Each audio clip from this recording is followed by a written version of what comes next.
Most future traders believe that indicators create opportunities, move the markets. Future traders also believe that short-term can make money. Of course, they can make money, but they are ignoring the forces of supply and demand at the bigger time frame. And I'm going to explain to you in this video why future traders, you are missing a lot of opportunities, and probably you are having losses, unnecessary losses against these imbalances. So as you can see here on the monthly time frame for natural gas, this is the monthly time frame for natural gas futures, okay? We've got these strong imbalance here. So I'm going to talk about this on the bigger time frames, okay? But because as I said before, the indicators, oscillators, they do not move the market. So because this decision for price to drop from here, okay, was made months ago. And believe me, months ago. And I'm going to show you, I'm going to prove you, okay? So if you ignore these imbalances here in the monthly time and also on the quarterly time frame, we've got that bearish engulfing pattern over there. Okay, look at that. So we've got the strongest bearish impulse in ages. Okay, 6 months in a row, price dropping like a rock. Then it hits this demand level over there, and it rallies right into that supply level. So if you ignore these kind of impulses, we can see the monthly supply level inside the 3 months, the quarterly time frame. Okay, this is the monthly, and the bigger one, the bigger rectangles, is the 3 months time frame. So if you ignore these quarterly and monthly supply levels on natural gas at around $5-6, okay, you were trading blindly. These decisions for trading there, I mean, they were made months ago, as I said before, okay? So, and this is a fallacy about the short-term time frame trading on futures or any market, to be honest, okay? Because these decisions are planned way before they happen, okay? And I can show it to you. I mean, if I go to my website and I bring natural gas, okay, charts here. So we're going to go back in time here. Okay, January 14th. Okay, natural gas 3 months time frame, trying to reach it, just couldn't by a little bit. Okay, very little. Then a few weeks later, January 26th, the 3 months average supply has taken control, and also this monthly supply level quite strong, both of them. Okay, and then before the recording of this video, I updated this trade on natural gas, and look at the reactions. Okay, so what I'm trying to say here is that, one sec, that if anyone, I mean me, I can predict this movement, then there must be something wrong with all these predictions and all these gurus out there that tell you about so many stories, indicators, oscillators, arrows up and down, EMA crosses and all that. I mean, there must be something wrong, because if I, okay, without any background on the financial markets, obviously this strategy, okay, but I never studied any, I mean, for a banker, or I never took any exam to learn about all this, okay? So if anyone like me can do this, then you can do it do it as well. So probably somebody's telling you things that they are not true. They are not. That's why I'm saying this is a fallacy, okay? Because I've been trading for many years, and one thing that surprises me is that, well, a lot of traders believe that the futures market, or any market, is controlled by news, indicators, and short-term price patterns, double tops, double bottoms, triple tops. The neck was broken, and now it's drops. Okay, that can work. Anything can work. Okay, but if you ignore these patterns, these supply levels on the monthly and the quarterly time frames, the bigger time frames, then you're missing a lot. And probably you were trading, if you take a look at the smaller time frames on the 1 hour before it was reached top. Okay, you can see bullish gaps even on the 1 hour. You can see new strong impulses being respected, and then suddenly natural gas drops 41%. In just, I mean, the market opened 41%. So why did that? I mean, so you might be wondering, so I don't know, I don't trade futures, okay? I only trade ETFs for futures and for the natural gas and the oil and gas market. But so you are trading the 1 hour. So let me tell you, you are trading the 1 hour time frame. Everything's in an uptrend. I mean, whatever EMAs are you are using, they are crossed up. The Bollinger Bands probably are like overshot a little bit over there. Are you expecting price drop into the lower band? If you're using Bollinger Bands, if you're using RSI, CCI indicators, MACD, whatever, I'm just waiting for price to drop a little bit and then buy, because it's like new high, new high, new high. It failed to make a new high, but that is not a decision that is going to tell you, okay, I'm not going to trade natural gas futures now. I'm waiting for a bigger pullback. But then suddenly, if you had a position open from lower, what happens? 40% drop. So why did this drop in natural gas happened? Why? Okay, 40%. That we're not talking about 1, 2, 3%. We're talking about 40%. So why did that happen? Well, you know now why. Because that area of supply in the monthly time frame and the quarterly time frame took control, and that, allowed or forced natural gas to tank 40%. And since that demand supply level was reached, natural gas has dropped 60%, a little bit more. Okay, so what I'm trying to say is that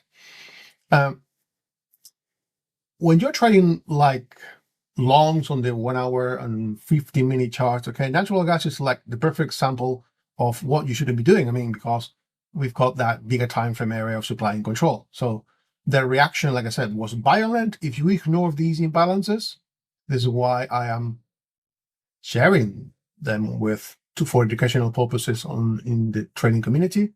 Okay, so now no longs, my friend. We are waiting for this. To be honest, I didn't expect natural gas to drop 40% in the market open. I didn't expect it, but I was expecting natural gas to drop, but no so heavily, so drastically, okay, so strongly. So the reaction was violent, as you can see, okay, not because of the RSI crossovers at the top, maybe, or not because of MACD, not because of a headline or news or anything, not because of seasonality, natural gas futures. No, maybe if you analyze all that fundamentally, you will reach probably the same conclusion. I don't know, okay? But I don't need to analyze the seasonality of natural gas. I don't need to analyze any news events. I don't need to analyze the number of barrels being created. Being delivered every day. I don't need to do that. I just need to know where these imbalances are, and that's it. Okay, so most future traders get into trouble into these levels because they are trading. They trade short-term volatility. They trade emotions. They trade noise, because in the end, the lower time frames, as we saw before, okay, it's just noise. You just don't know why this is happening. Okay, because in the 1 hour, if you are trading the 1 hour, you just don't know why these gaps are happening. Maybe there will be news talking about it, about oil and gas, or some decisions out there, politically, geopolitically, doesn't really matter, okay? But you become like a news interpreter. You're trying to make sense of all the news, and not just one news or one source, multiple sources of news on natural gas and futures market, and multiple sources of it, on everything. So whatever you're going to do, you're going to become a researcher on all those news to try and make a conclusion when all these analysts that don't even agree on a direction or something. There's, okay, half of the analysts say this and the other half say that. You just cannot trust that. You need something else. You need to make a difference. You need to have something that nobody uses, that move the markets, and that is exactly the bigger time frames on the futures market. So this is a clear example of like when to ignore the lower time frame and start using the bigger time frames, because if you don't, you are going to run into trouble. So natural gas seasonality, you know all about that. In winter, prices probably go higher because there's a lot more demand, because it's very cold in the United States and Russia and everywhere. So there's like a logic behind that, okay? Because now it's winter and then prices dropping. That could help. I don't know. Sometimes it does, sometimes it doesn't. Seasonality works, correlation works. until it stops working. It's very simple. Okay, so you just cannot trust on something, on a variable in your futures trading strategy that works when it works and it stops working whenever it wants. So that's not rules set base. I mean, it's not based on rules. Okay, it's just sometimes it happens, sometimes it doesn't. So we just cannot trust that. So the truth about the most traders, in this case, we're talking about natural gas futures, okay, tend to forget is these imbalances. Okay, seasonality only works if it aligns with the higher time frame imbalances.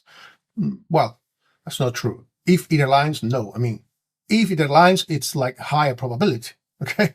If seasonality for natural gas futures align with this supply level, that's going to help.